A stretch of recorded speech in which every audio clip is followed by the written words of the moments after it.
Right now, you chose to click on this video. You consciously decided to spend your time here. Or did you? What if I told you that choice was made for you, seconds before you even realized you wanted to make it? It's an age-old battle. For theologians, life is often viewed as a pre-written book. We are just acting out a script written by destiny.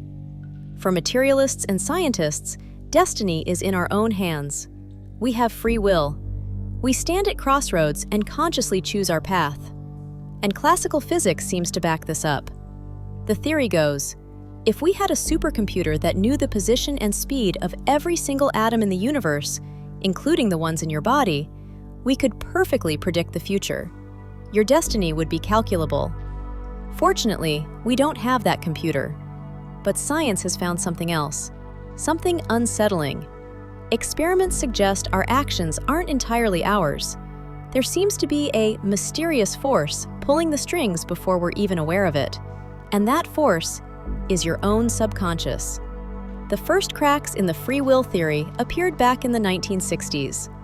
Scientists hooked participants up to EEG scanners to monitor brain waves. The task was simple: press a button whenever you feel like it. The results were weird. The EEG showed the brain preparing the command to move the finger before the person consciously realized they needed to press it. It was a split second, but the brain was jumping the gun. But it wasn't until the 1980s that American neuroscientist Benjamin Libet blew the lid off this whole thing. He designed an experiment to precisely time the difference between your brain acting and you thinking. Here's the setup. You sit down with EEG scanners on your head to read brainwaves, and electrodes on your finger to know exactly when the muscle moves. Your job is to press a button whenever you get the urge. But here's the genius part. On screen, there isn't a normal clock. It's a super fast analog dial with a red dot spinning around it. Libet told participants, the exact split second you feel the conscious urge to move your finger, remember where that red dot is on the dial. Libet wanted to sequence 3 things. When the brain starts preparing the action, when the person thinks they decided to act, when the finger actually moves. The results were shocking. Conventional wisdom says, you think it, your brain prepares it, you do it. Libet found the opposite. First, your brain generates the brain waves to prepare for the movement. Then, about 0.35 seconds later, you become consciously aware of the urge to press the button. Finally, the finger presses. Think about that. Your brain made the executive decision to push that button almost half a second before you, your conscious self, even knew you wanted to do it. Your consciousness wasn't the commander, it was just getting the memo later. Libet's conclusion was unsettling. Important decisions might not be guided by conscious thought at all, but initiated by involuntary neural processes. So, if our brain decides before we do, can we at least trust that we are in control of the actions we take?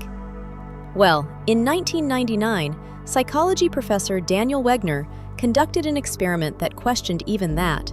He brought 2 participants into a room. Let's call them person A and person B. They both had their hands on a mouse, watching a cursor on a screen.